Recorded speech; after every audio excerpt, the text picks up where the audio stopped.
warahmatullahi wabarakatuh. Waalaikumsalam warahmatullahi wabarakatuh. Selamat siang adik-adik. Ya. Nah, sebelumnya kan ada pepatah begini, tak kenal maka harus kenalan. Ya, jadi perkenalkan, nama saya Mar'atus Solihah. Semua panggil saja Kak Tutus. Ya, selanjutnya bagaimana kabar kalian hari ini? Baik. Nah, semoga dalam keadaan sehat selalu ya. Nah, sudah siap belum memulai pembelajaran pada hari ini? Baik, sebelum memulai pembelajaran pada hari ini, alangkah baiknya kita berdoa terlebih dahulu sesuai dengan keyakinan masing-masing. Berdoa, mulai.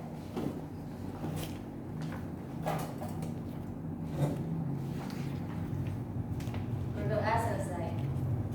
Nah, selanjutnya hari ini kita akan belajar KD 3.3, yaitu mengidentifikasi informasi teks eksposisi berupa artikel ilmiah populer dari koran atau majalah yang didengar dan dibaca.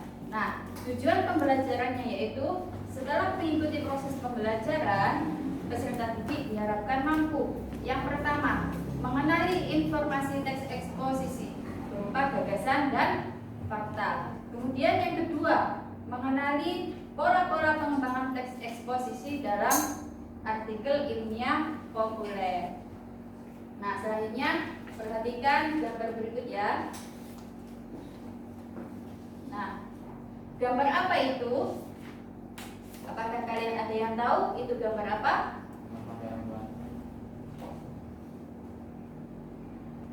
Ada yang tahu gambar apa itu?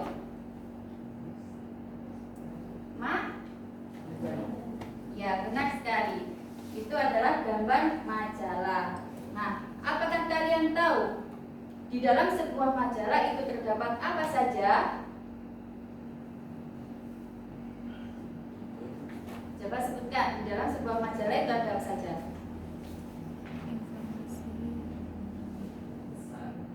Ya, pesan. Selain itu, ya, informasi. Selain itu,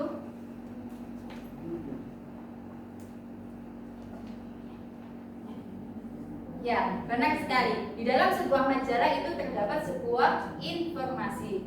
Nah, dalam menyampaikan sebuah informasi itu tentu terdapat pendapat-pendapat pribadi untuk meyakinkan khalayak. Nah, hal ini berkaitan dengan materi pembelajaran kita hari ini, yaitu teks eksposisi. Nah, sebelumnya kalian harus semangat dan disimak dengan baik-baik materi pembelajaran hari ini. Nah, ada yang tahu apa itu teks eksposisi? Teks berisikan suatu informasi dan pengetahuan yang dimuat secara singkat pada dan jelas. Ya, benar sekali. Nah, menurut Kamus Besar Bahasa Indonesia, teks eksposisi itu adalah uraian atau paparan yang bertujuan menjelaskan maksud dan tujuan tertentu. Misalnya suatu karangan. Dapat juga dikatakan bahwa teks eksposisi itu adalah paparan yang berusaha memberitahu atau menerangkan sesuatu. Nah, dengan kata lain, memberitahu atau menerangkan sesuatu itu disebut sebagai informasi.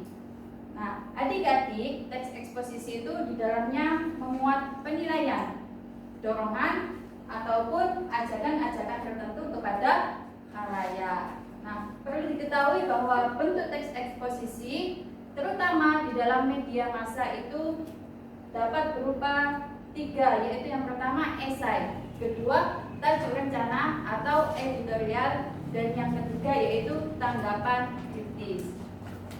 Nah, mungkin ada yang ditanyakan mengenai pengertian teks eksposisi ini.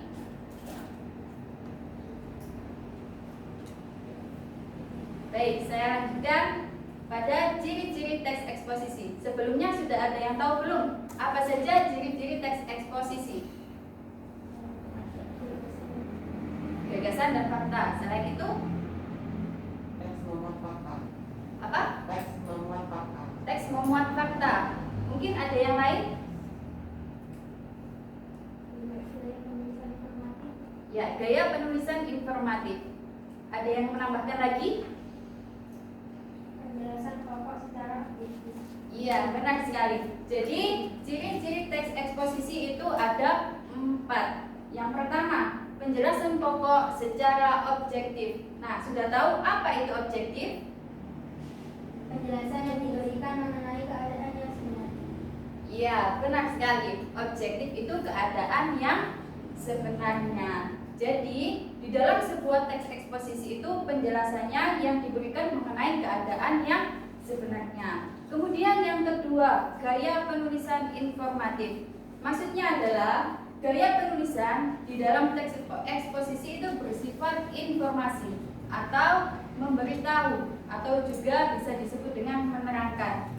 Tadi sudah dikatakan bahwa pengertian dari teks eksposisi itu sebuah pemaparan, memberikan informasi. Oleh karena itu, gaya penulisan teks eksposisi itu informatif. Nah, kemudian yang ketiga, teks memuat fakta. Fakta itu apa sih? Iya, fakta itu sesuai dengan kenyataan. Nah, fakta di dalam teks eksposisi ini mempunyai tujuan. Tujuannya untuk apa? Untuk memperkuat pendapat sehingga lebih meyakinkan khalayak. Nah, khalayak ini bisa berupa orang yang mendengarkan maupun orang yang membaca. Namun kali ini yaitu mengenai teks. Jadi khalayaknya difokuskan pada orang yang membaca. Kemudian yang keempat yaitu menggunakan bahasa baku. Maksudnya menggunakan bahasa baku di sini adalah teks eksposisi itu menggunakan bahasa yang baik dan benar sesuai dengan kaidah bahasa Indonesia.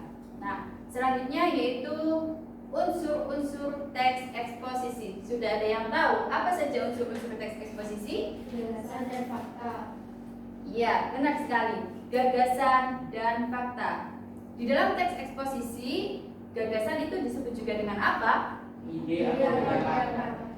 Ya, kalian pintar sekali sudah memahami tentang teks eksposisi.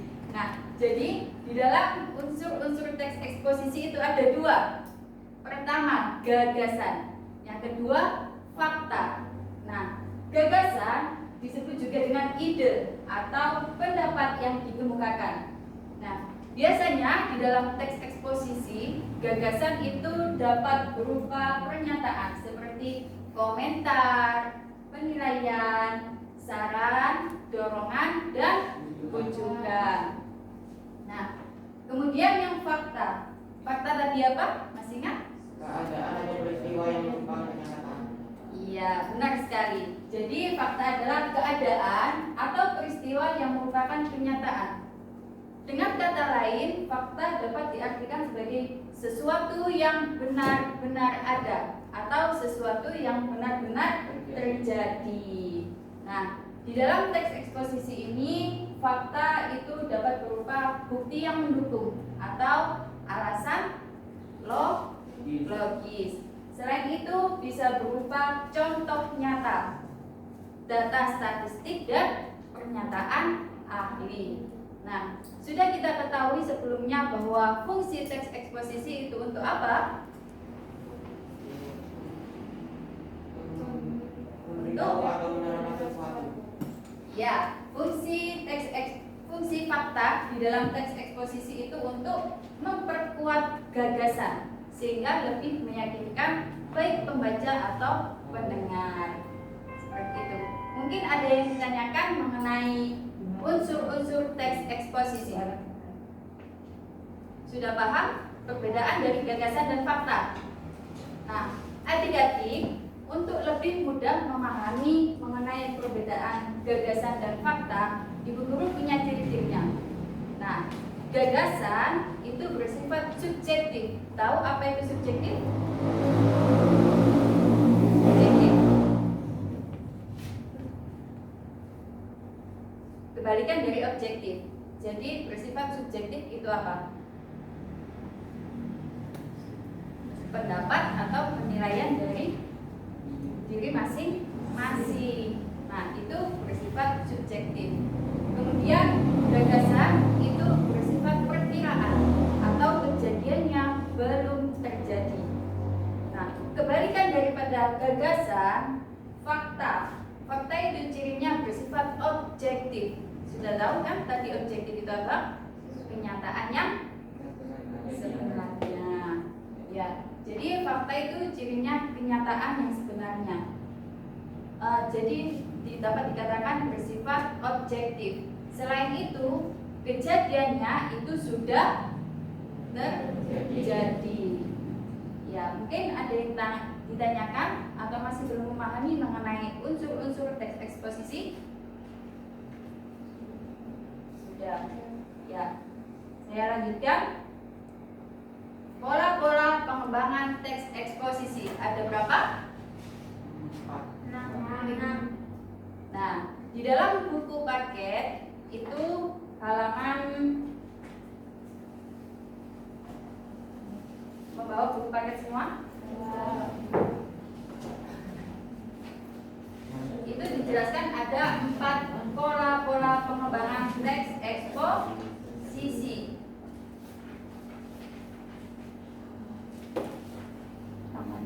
Halaman 64. Nah,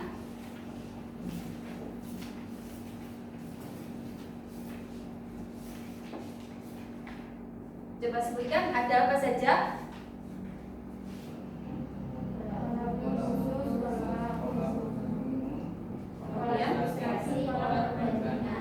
Ya, benar sekali. Pola-pola pengembangan teks eksposisi itu ada 4. Pertama, pola umum khusus. Yang kedua, pola khusus umum. Yang ketiga, pola ilustrasi. Dan yang keempat, pola perbandingan. Silakan Mas. Sini Mas. Di depan. Bisa sendiri-sendiri ya.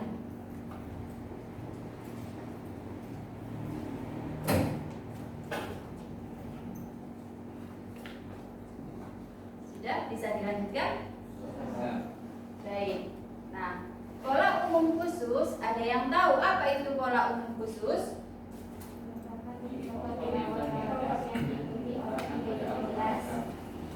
Ya, jadi pola umum khusus ini adalah ide pokok atau yang dapat disebut juga gagasan umum itu ditempatkan pada awal paragraf. Nah, kemudian diikuti oleh ide-ide penjelas. Nah, pola yang demikian itu dapat disebut juga dengan pola deduktif. Ya, jadi pola umum khusus itu dapat disebut juga pola deduktif. Karena apa? Ide pokok atau gagasan utamanya ditempatkan di awal paragraf. Nah, contohnya coba perhatikan. Ada sebuah kutipan paragraf teks eksposisi yaitu kasus COVID-19 di Indonesia meresahkan seluruh sektor. Berbagai sektor seperti ekonomi, pendidikan, pariwisata, dan sosial mengalami kesulitan. Hal itu menjadikan masyarakat Indonesia tidak bisa mencapai tujuan yang diinginkan dengan maksimal. Hal tersebut didukung dengan data yang terkonfirmasi kasus positif setiap hari semakin bertambah secara signifikan. Dengan adanya kasus seperti itu, membuat segala kegiatan dalam berbagai sektor harus dibatasi.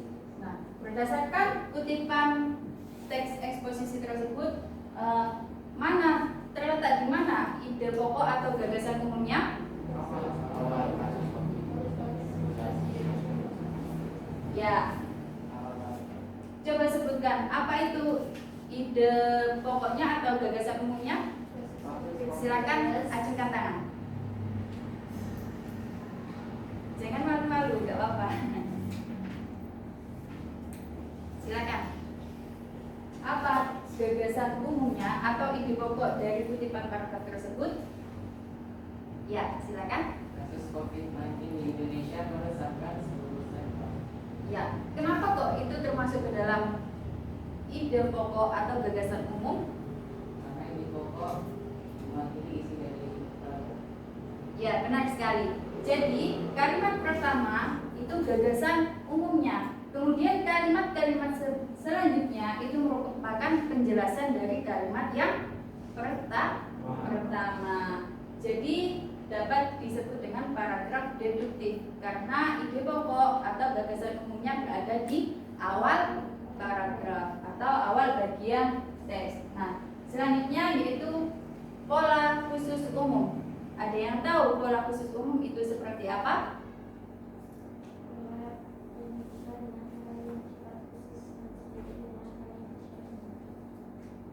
Ya, jadi pola khusus umum ini tentu kebalikan dari pola yang pertama. Nah, ide pokok atau gagasan umumnya itu terletak pada akhir paragraf atau akhir bagian teks. Nah, bagian terakhir pada bagian teks ini berfungsi untuk simpulan atau rangkuman dari pernyataan yang sebelumnya. Nah, contohnya dapat kita lihat pada slide layar ini bahwa Rina dikenal sebagai sosok yang ramah dan suka menolong. Ia tidak akan segan memberi pertolongan pada warga yang membutuhkan. Bersama teman komunitasnya, Rina sering mengadakan acara sosial dan penggalangan dana untuk membantu korban bencana dan pasien kanker yang membutuhkan uluran dana. Rina adalah seorang gadis yang sangat dermawan. Nah, berdasarkan kutipan paragraf teks eksposisi tersebut kan termasuk ke dalam pola khusus umum. Nah, ide pokoknya atau gagasan umumnya itu terdapat di mana? Akhir. Nah, coba sebutkan gagasan umum tersebut itu berbunyi apa? Silakan ajukan tangan. Ya, silakan. Rina adalah seorang gadis yang sangat dermawan. Ya, benar sekali. Rina adalah seorang gadis yang sangat dermawan. Itu merupakan gagasan umum atau ide pokok dari paragraf tersebut. Nah, kenapa kok termasuk ke dalam pola khusus umum? Karena ada di Iya, karena ada di akhir paragraf. Nah, karena berada di akhir paragraf, nah itu berarti kalimat-kalimat sebelumnya itu merupakan ide penjelas. Nah, sudah paham mengenai pola khusus umum? Ya, sudah. Selanjutnya, pola yang ketiga yaitu pola ilustrasi.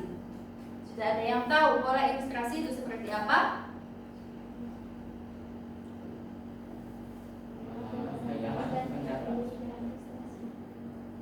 Apa? Teks yang membuktikan suatu pendapat. Selain itu,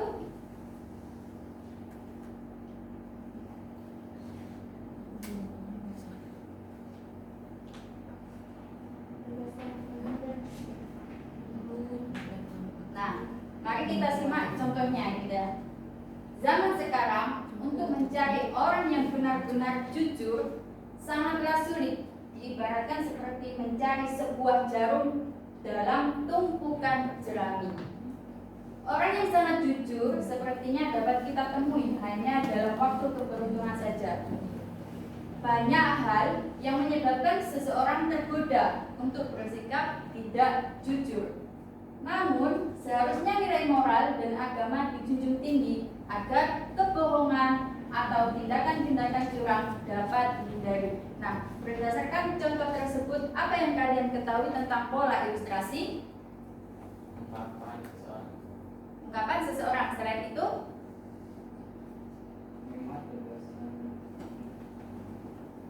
memuat gagasan. Selain itu,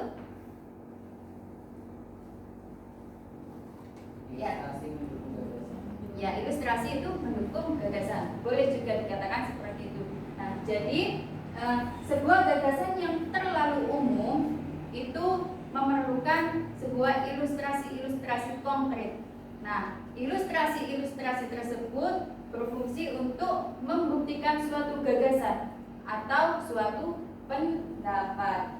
Nah, biasanya pengalaman pribadi itu dapat digunakan sebagai bahan ilustrasi yang efektif dalam memperkuat gagasan untuk lebih meyakinkan halayak. Nah, berarti di sini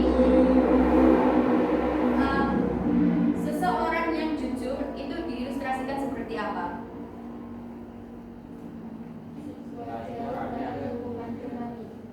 Iya, benar sekali. jujur itu diilustrasikan dengan sebuah jarum dalam tumpukan jerami. Nah, tentu kita sulit kan menemukan sebuah jarum di dalam tumpukan jerami? Ya, benar? Nah, oleh karena itu orang yang jujur pada zaman sekarang ini sulit ditemukan. Jadi sudah paham mengenai pola ilustrasi ini? Sudah. Ya, selanjutnya yang keempat, pola perbandingan. Sudah ada yang tahu pola perbandingan itu seperti apa? Membandingkan benda-benda. Membandingkan benda-benda. Boleh. Selain itu,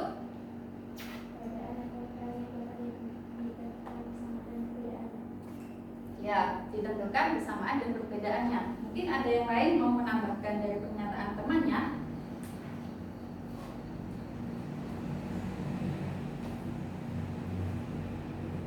Nah, jadi pola perbandingan ini untuk meyakinkan suatu pendapat atau untuk meyakinkan suatu gagasan yang kita berikan, kita dapat melakukan suatu perbandingan. Nah, perbandingan itu, waalaikumsalam, silakan masuk. Sini Alin. Ya.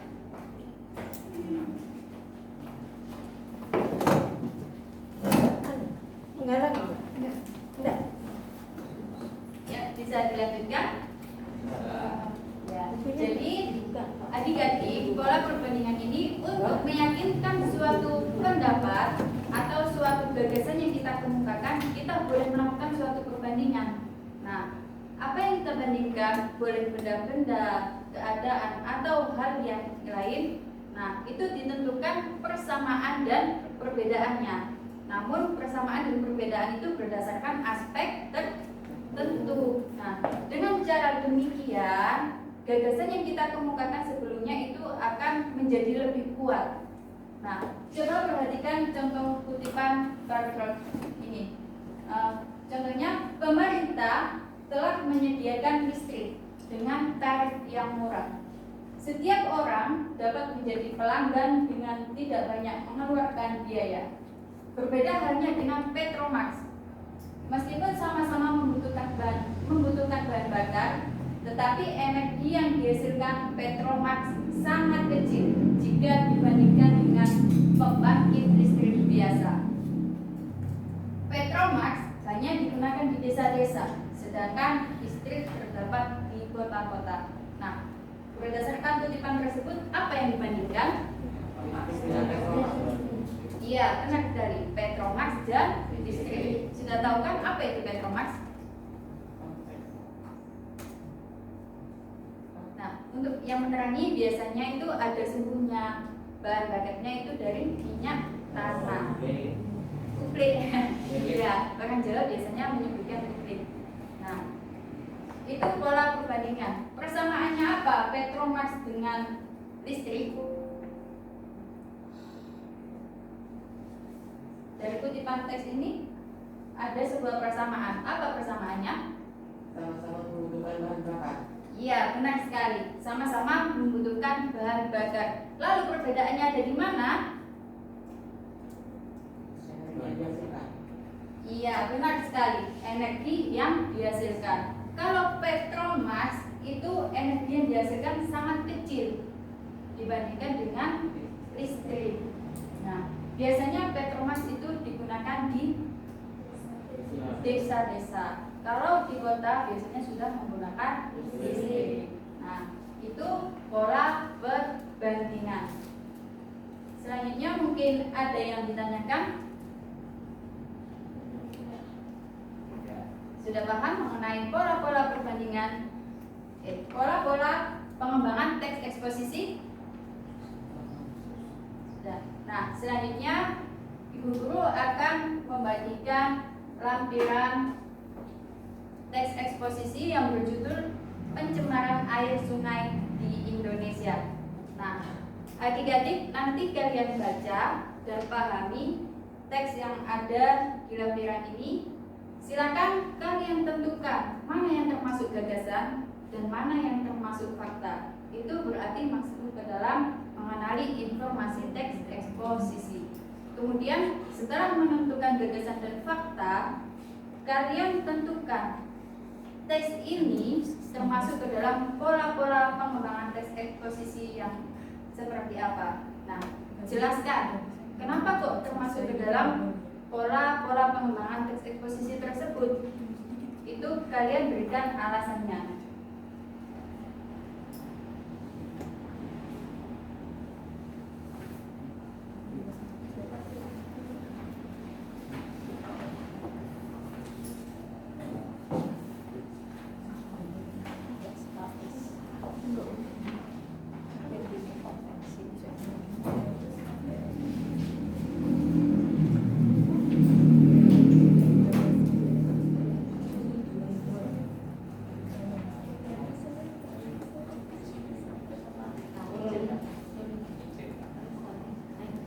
Silakan dilihat dulu teksnya seperti apa.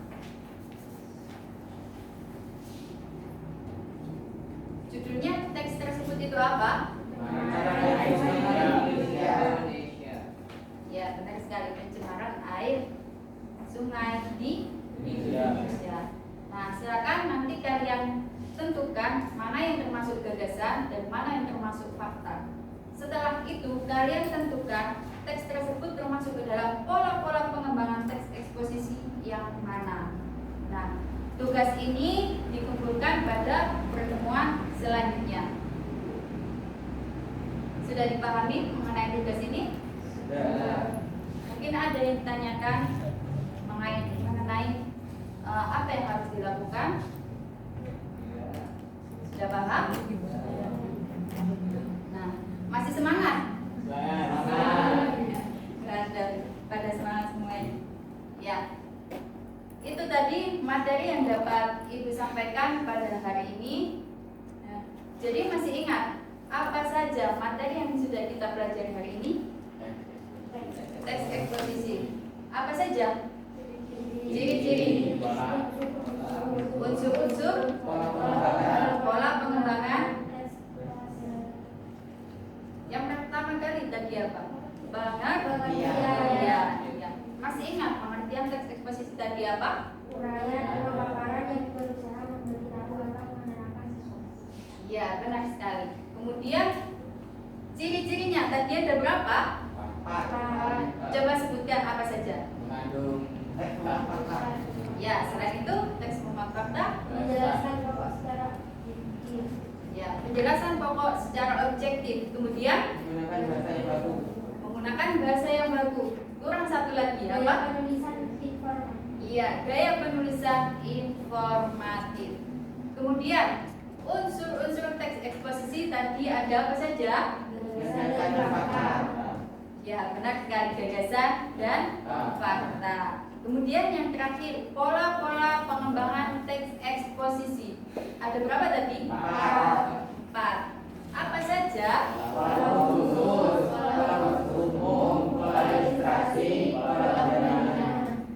Ya, kalian nampaknya benar-benar menyimak dengan baik. Nah, selanjutnya mungkin ada yang ditanyakan dari materi yang telah kita pelajari hari ini.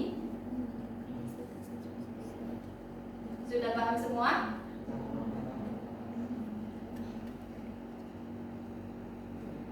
Sudah paham? Coba jelaskan. Pola umum khusus tadi apa?